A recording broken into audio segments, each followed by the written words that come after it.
Hello YouTubers, Manny here from Manny's How To Workshop. Welcome back to my channel. And today I got a video for you on this window AC unit.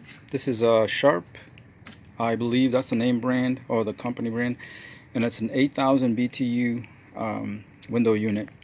And this is only for cooling only. And let me see the model number. Come around this side right here. Oop. Okay, I thought it was going to be on that side. Let's see. Actually, yep, it's on the case. Hold on one second here. And I'll see if I can grab it real quick. Oh, okay, there we go. So, this one, you can see, is a Sharp. And it's the AF-S85RX. Like I said, it's cooling, 8,000 BTUs, and it only pulls like 7 amps when it's running.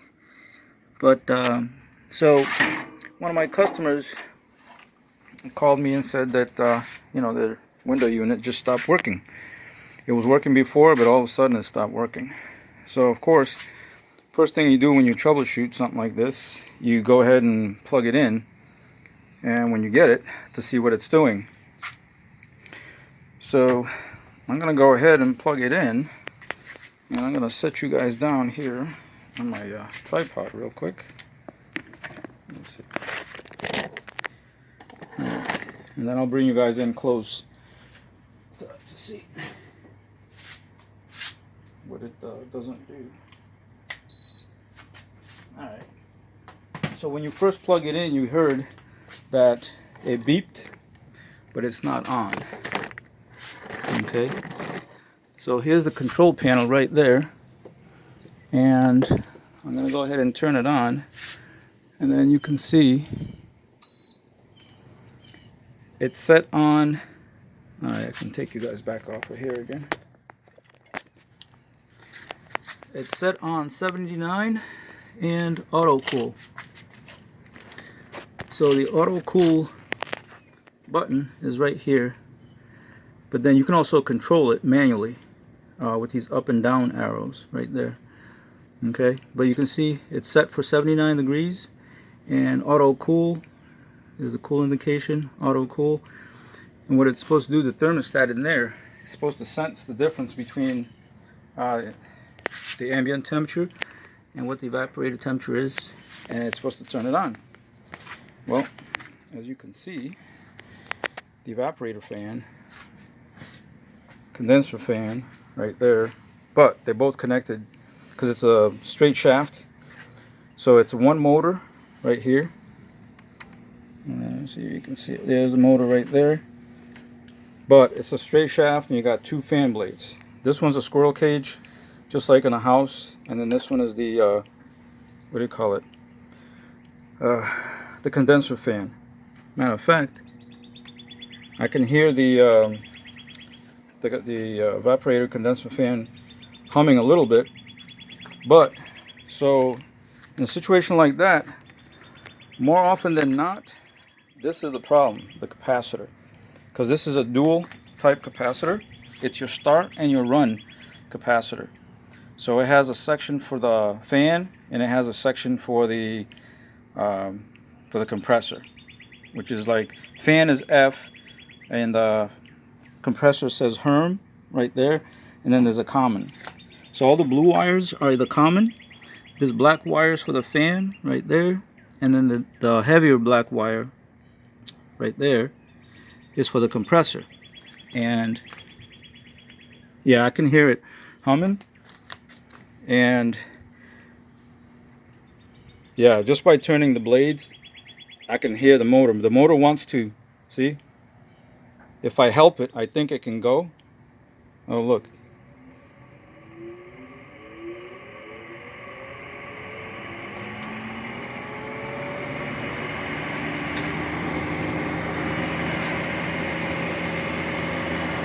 But the problem is that I believe this capacitor is bad, because obviously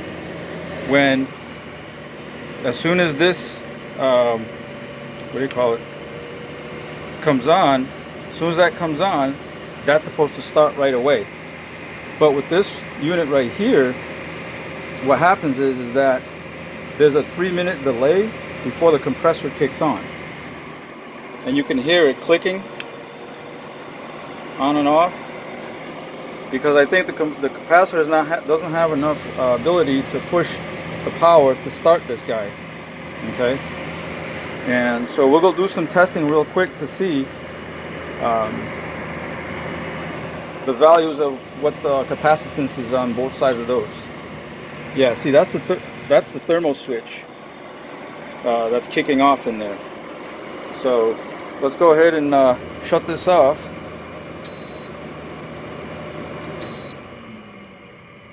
And then I'll pause you guys real quick, and then we'll go ahead and I'll set it up to show you how to do the test. Okay, so now I'm checking the capacitance between the common terminal right here and the fan terminal right there. And you can see on my meter that it's going to show up right here on the bottom what the value is, showing 0.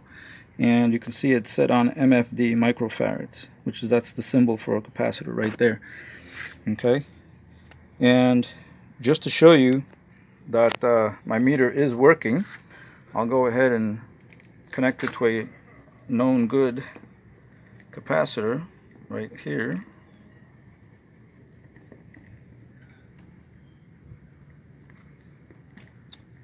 Come on. Okay. See that? 64.1, and this capacitor is rated for 53 to 64 microfarads. So you can see that right there, that it's reading good. Alright, so I'm going to switch it from the fan to the Herm. Okay, and we have nothing. Okay, on the capacitor also. You can see it's showing 0 for between the common terminal, which is right here, and the compressor terminal, which is the red one, which is Herm. Alright, so let me go ahead and show you that real quick. So, and if you can see it, okay, right where my index finger is, you can see where it says fan. And then if I turn it, you can see where it says Herm right there. And then there's a C right there next to those 3 terminals. And there's the C right there. That's your common. Okay. So, and then if you look, when I set this down, see how it's all wobbly also? That's because the bottom of it swelled out a little bit. And I don't know if you can see the top. The top is swollen as well. And that's a sign of when the capacitor goes. And these here are filled with oil. And right at the bottom of the fan terminal, I don't know if it's a good light, you can see that, but there's a little bit of oil coming out of there. It's a trace amount, and it's only on that one that I seem to see it. Right there. And these capacitors, when they're good, right here, the bottom should be nice and flat, and the top should be nice and flat. Okay. Now this one doesn't have oil in it. This is the dielectric. Let me see. Yeah, even though this has got a plastic casing, but inside it's dry plates. These right here have oil inside, and the oil is to help cool it, keep it cool it off. All right. So let me see if I can find some capacitors that I can connect together, and we'll go on to the next step. Okay, I was able to find this one that I forgot I even had, because I had ordered this a long time ago to hook up to a 3-phase motor that I have for a compressor. So I ordered a couple of capacitors, and this one's also dual. You can tell it's dual because it has 3 sets of prongs or connectors. Okay, and this one has the same thing. It has fan, Herm, and then common. So then my fan is here, common's here, and then compressors there, Herm is there. As you can see on the top, it's nice and flat, no bulge, no nothing, right? I mean, it's brand new, so yeah. And then you see the bottom, right? bottom's nice and flat. So this one's rated for 45.5. So it's 45 for the Herm and then 5 for the fan. But the 45 is good because this right here, or that one right there, is rated the same way. It's 45, but for the fan it's 15. All right, so I need to add more capacitance to the fan side to be able to get the fan motor, which is that one, fan motor, to go. Okay, so let me hook that up real quick and I'll show you guys how I did that. Okay, so I'm checking this one just to make sure. So I got it on the common end of the fan, and you can see my value is 5.01 for the fan, right? Which is good because it's also, they give you like plus or minus 5%. So I just hooked up to the Herm compressor side, and you see that it's reading 45.6 or 45.6. So it's more than plenty. Okay. Like I said, it's always plus or minus 5%. All right, so okay, so I just hooked up this little one that I had also before, and when I measured this one, it came out to 9.7 microfarads. So I hooked this small one in parallel with the fan side of this capacitor, the new one. Okay, so it's one wire right here, the blue wire, to the common, and then the other wire comes up and it goes right to the fan. And then you can see that my value is 14.73. Okay, so what that translates to is that, like I was saying before, what you need is the whatever it's rated for, like it's saying 15 microfarads for this one, like that one, but plus or minus 5. So 5% of 15 is 3/4, 0.75. Subtract that from 15, you get 14.25. So this one being at 14.75 is plenty to start the fan motor. So I'm going to go ahead and hook now this guy and this guy up to the system, and we'll see if it's going to be enough to go ahead and start it. Okay, so I went ahead and plugged it in to my 20 amp rated power cord. Okay, as you can see, the system is still off right there. Nothing's been turned on yet. So you can see my capacitor is hooked up. This one right here is piggybacking, like I said, the fan part right there. As you can see, this is the cable that comes up to it. All the commons are connected, and the Herm, which is that thicker wire right there, is connected to that. All right, so let's go ahead and turn it on and see if it comes on right away, or if it if it's gonna hum and then I give it a little push and it's gonna go. All right, here we go.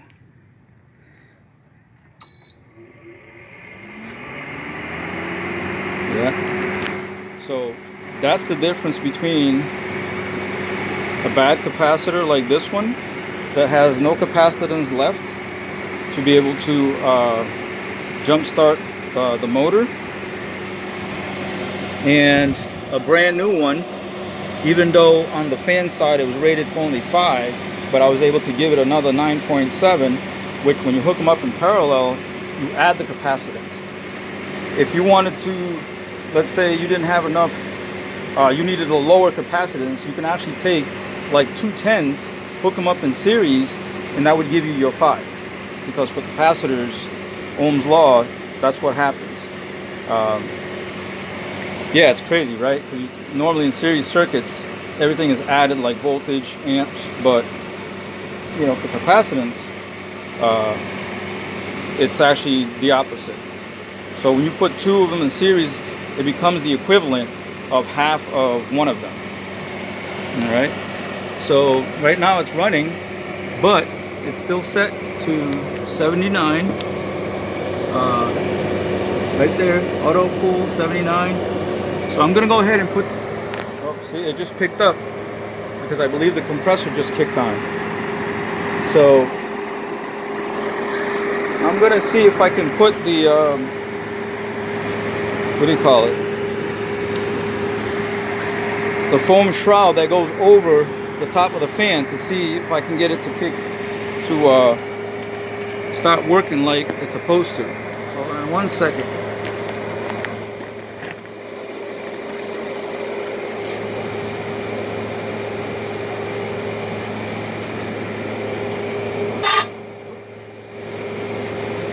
Bad idea. Let's go ahead and shut it off. I think I just heard the compressor kick on. Hold on. Because if I run it too long being open like this, what's going to happen is hold on, it's not the tilt. There we go. I'm going to go ahead and shut it off and then restart it again because I don't want to cut this up.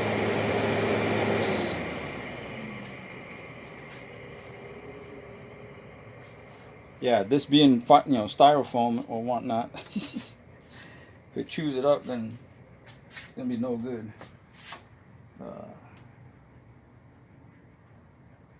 Alright, come on. Alright, there we go. So let's go ahead and set this in place. Let's see. Yeah, this goes like this.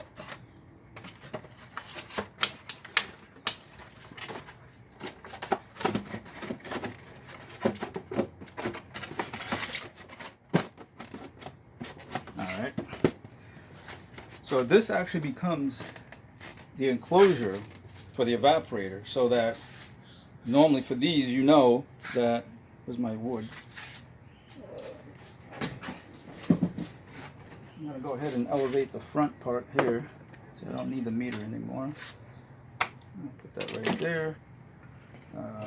Let's go ahead and lift this up here.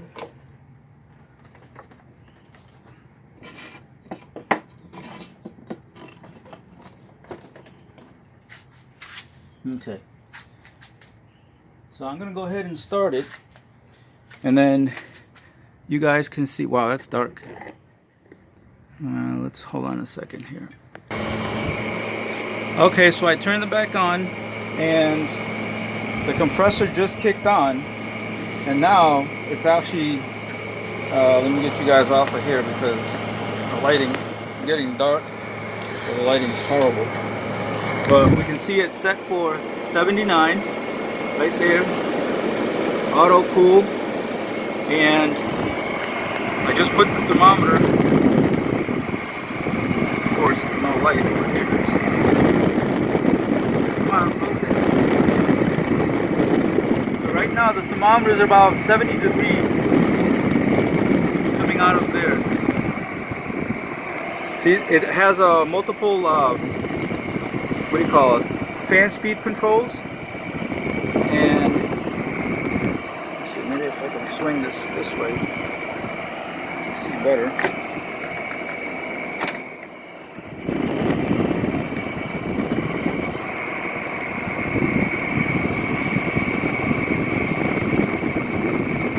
Alright, so you see it's dropping down. It's coming off like 60. Yeah, it's about, let's see, about 62 degrees. Coming out of there. Okay, and right now it's still probably about 86 degrees outside, ambient temperature here in Brandon. Okay, so turn it on again. But yeah, so you can hear the compressor pumping. And by the way, this right here, this unit, if I'm not mistaken, is about 10 years old. And it's running on R410A. And most small appliances, usually refrigerators and stuff like that, they used to run on R134. Then they switched to R600. But this one is actually R410A. And R410A, if everybody knows, is a high pressure system. That's what everything is going to right now. So there's my suction line right here. My suction line going into the compressor. There's my my hot side. Yep, right here. So here you have low pressure vapor coming from the evaporator, and then it gets sucked into the compressor, then it gets pumped out as a high pressure vapor, and this has got heat on it right here.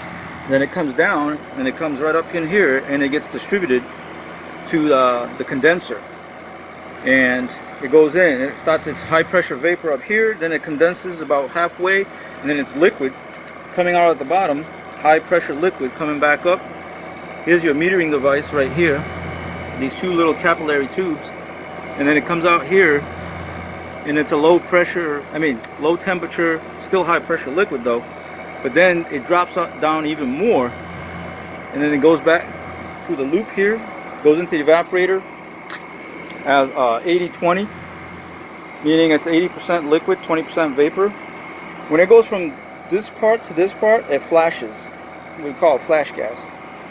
And then, like I said, it goes through the evaporator, picks up heat that's coming in through here, and then it reduces temperature as well.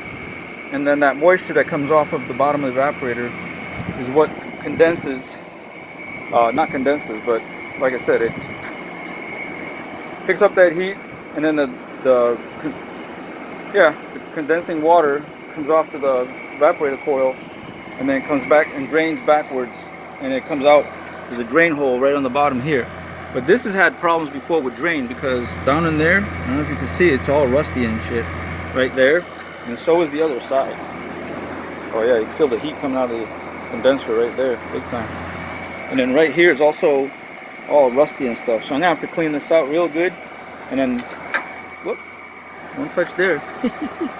And then put some holes right here in the corner. One here, because this is the lower spot right here, where the condensation is gonna sit. I'm gonna put a hole right on the bottom there too, so that it can actually drain. So I'm gonna blow all this, blow all that out. Order a new capacitor for this to match this one. I'm gonna go ahead and look up this part number. Probably on Amazon I can get it. Here's the part number right there, CBB 65 Alpha-1. See, and it's a 4515 is what you need right there. But you can see it's working fine. And right now we have about 50, it's about 50, almost 55 degrees coming out of here. So this here, 8,000 BTUs will do a room that's about 350 up to 350 square feet. So there you go, guys. How to troubleshoot a window unit that doesn't start, that the fan motor doesn't start, the compressor doesn't start. Like I said, 9 out of 10 times, that's going to be your culprit right there. Alright, and as always, guys, thanks for watching. This ended up being a longer video than anticipated, but that's okay. Hopefully you learned something from this. And then, as always, please rate, comment, subscribe to my channel if you haven't done so. Also, don't forget to hit the bell notification button so that you get notified when I upload new videos. Okay? And as you can see right now on the evaporator, you can see the condensation building up on these tubes right there. See it? So that's what's happening. After this builds up all the time, plus the enclosure case being in there, that water is going to go down here, and it's supposed to drain back coming from below, and then you can see the, from when water sits on here. So when these are installed on the windows, it's supposed to have a pitch so that water can always go towards the back as quickly as possible. Alright guys, thanks for watching as always. Take care, and I'll see you guys on the next one.